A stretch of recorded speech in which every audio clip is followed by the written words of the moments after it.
Okay, now we move to our gospel passage, which comes from Luke chapter 18, verses 1 through 8. Jesus told his disciples a parable about the necessity for them to pray always without becoming weary.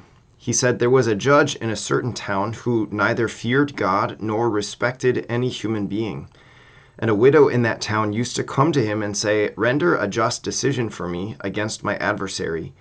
For a long time the judge was unwilling. But eventually he thought, while it is true that I neither fear God nor respect any human being, because this widow keeps bothering me, I shall deliver a just decision for her, lest she finally come and strike me. The Lord said, "Pay attention to what the dishonest judge says. Will not God then secure the rights of his chosen ones who call out to him day and night? Will he be slow to answer them? I tell you, he will see to it that justice is done for them speedily. But when the Son of Man comes, will he find faith on earth?" Okay, great. So we skipped over a portion. So we last week heard about the cleansing of the 10 lepers, and the one who returns grateful. And Jesus like, none but this foreigner came back and thanked God. But then from there, so this is a really important thing, because so from there, Jesus talks about the coming of the kingdom and the day of the Son of Man.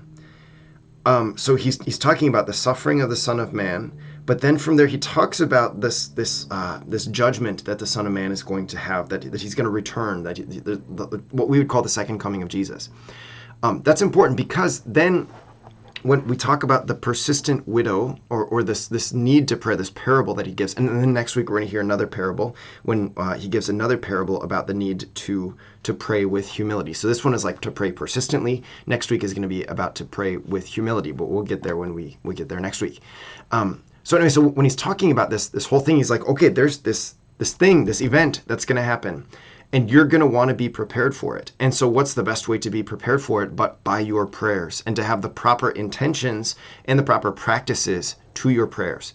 That's why at the end of our reading today, our gospel passage, when he says, "But when the Son of Man comes," so again, it's making reference to what he had previously said, but we didn't get it in the mass readings, which is a little strange, I guess. But anyway, that's the point here. So it's all within the context of the second coming. So I think that's an important thing, because when we talk about when he says, "Will not God then secure the rights of his chosen ones who call out to him day and night?"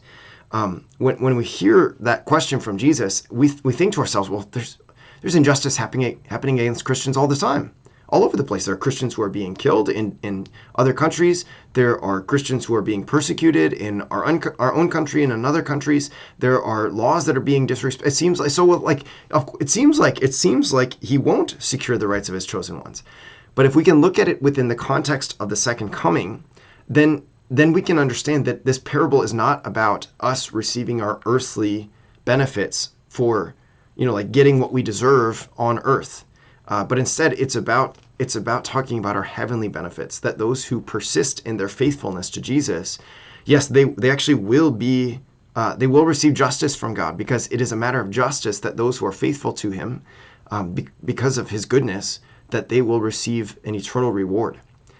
So that, I think, is just a really important point. So anyway, let's back up a little bit, but I thought that was a worthwhile point to point out. We'll talk more about this.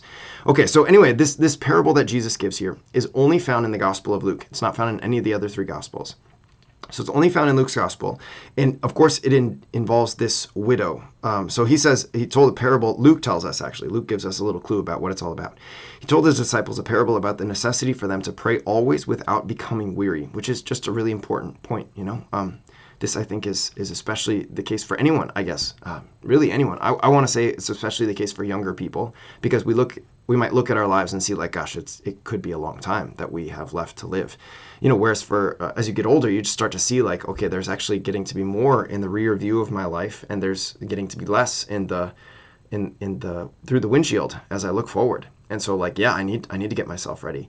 But perhaps a younger person, you could think of like a child or an adolescent or a high schooler or a college student.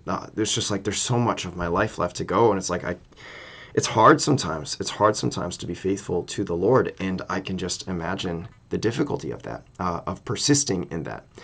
So anyway, so that's the purpose, is like to persist without becoming weary, to not let yourself grow weary to the point that you just give up. Okay, so anyway, so he said there was a judge who neither feared God nor respected any human being. So we can hear about that and we can think, okay, how does that relate to what else Jesus says? Well, he says the two great commandments are to love God with your whole heart, soul, mind, and body, and to love your neighbor as yourself. And this judge doesn't love God, doesn't fear God, and doesn't love the people around him. So he's not even keeping the great commandment and the second one that is like it, which is a big problem, of course. And so what happens, this widow, and so again, we hear a widow, and if we're thinking with our Jewish ears or Jewish eyes, which I know we're Christians, but if we're thinking with Jewish eyes, because that's how Jesus was speaking and who he was mostly speaking to, then we're thinking of the book of Exodus, where in chapter 22, the Lord says, do not afflict a widow. And an orphan for that matter. But we're hearing about a widow, so it's like, okay, widows are actually, according to what we see in the laws and what we see throughout the Psalms, for example, the Lord has a particular care for widows and orphans that it maybe doesn't always make sense. Because it's like, why does he care for these people so much? Well, because these people are so vulnerable, actually. So he cares about them, and he wants us to care for them so that they can understand that God cares for them. So this judge is supposed to be taking care of the widow, and so when she comes to render a just decision for me against my adversary, it's like, okay, well, she's in affliction, actually. She's in a state of contention, and so for a just judge, it would be behooving to him to make a just decision. But as it is, he's not a just judge, and so he doesn't. For a long time, the judge was unwilling. But eventually he finally thought, so she persisted. She just kept asking. She kept coming to him and saying, do this for me. Give me a just decision. And so eventually he has this thought of like, okay, it's true that I neither fear God nor respect human beings, but she just keeps on bothering me. She just keeps on pestering me. And so because of this, I'm finally going to give her a just decision, lest she finally come and strike me. The Greek words are not strike me, but give me a black eye. So the judge is again not concerned about the widow, but he's more concerned about himself. Of like, okay, well, I don't want to get hit. I don't want a black eye, and so I'm finally just gonna give it. So then from there, the Lord gives the kind of the turning point of the whole parable. He says, pay attention to what the dishonest judge says. So he talks about how this judge is dishonest clearly. Pay attention to what he says. Will not God then secure the rights of his chosen ones who call out to him day and night? So this is, I just learned this today. This is a technique called in, I think, Hebrew, it's kal vahomer, which means from less to greater. So in other words, Jesus points out like, okay, if even this person who is so far down here, down this range, if even he is going to make a just decision for mixed motives, then it's to move to the greater. How much more will God, who is way over here on the other side and so much greater, how much more will he secure the rights of his chosen ones who call out to him day and night? Will he be slow to answer? I tell you, he will see to it that justice is done for them speedily. And again, we want to hear this, and we want to think from an earthly, worldly perspective of like, okay, great, that means I shouldn't have to suffer persecution. It means that I should be given all of my rights and be granted everything that I really need from God. That's what we want to think. And yet, if we look at it from the perspective of the next line when Jesus says, but when the Son of Man comes, when he comes again, if we look at it from that perspective, then it's not a matter of earthly rights. In fact, we know this. Jesus himself was denied earthly rights. He was innocent, and yet he was condemned to the death of a criminal, the worst kind of criminal, to be crucified. So it's like, okay, so we shouldn't necessarily expect that our earthly rights are going to be given to us. We're not out of line if we demand them in some senses, but we shouldn't expect that God is going to magically come in and save the day whenever we are persecuted or whenever we're having to suffer for the sake of the gospel. In fact, he tells us that we should expect to suffer for the sake of the gospel. But anyway, if we can look at it from that, it's like we can kind of live in confidence so that even while we might experience difficult things in this life, in this earth, and maybe even experience injustices, we can actually trust that God sees that and that he's going to vindicate us in the end. But the question here that Jesus asks, when the Son of Man comes, will he find faith on earth? It's kind of a haunting question because the implied answer is no, or it's like it's going to be difficult. We know this from Matthew 24, in verse 12, Jesus says something like, in those days, the final days, he says, the love of men's hearts will grow cold. So he talks about how toward the end of all things, the love, the divine love that is planted in us in our baptism, it will grow cold in people's hearts.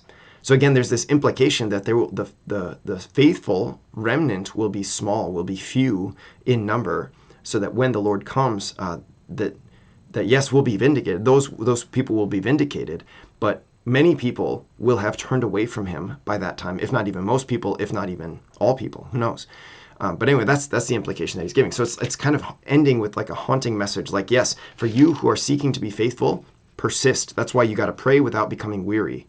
But to recognize that it's not a surprise to him when people turn away from him. He's not gonna magically solve their dilemma if they turn away, but it's not a surprise to him if people in fact turn away. And so for us, it's more just like that's kind of a warning for us to remain faithful to him and to press on without giving up, to trust in him at all times. Okay, there we go. So we still got actually, so 2 Timothy coming up here, which I continue to love 2 Timothy. So we've got some really good stuff. There's going to be a lot of good stuff. That's going to help us actually, I think, to make sure that we're not giving up, to make sure that we're not those people whose hearts grow cold. So we'll see you soon for that. Peace.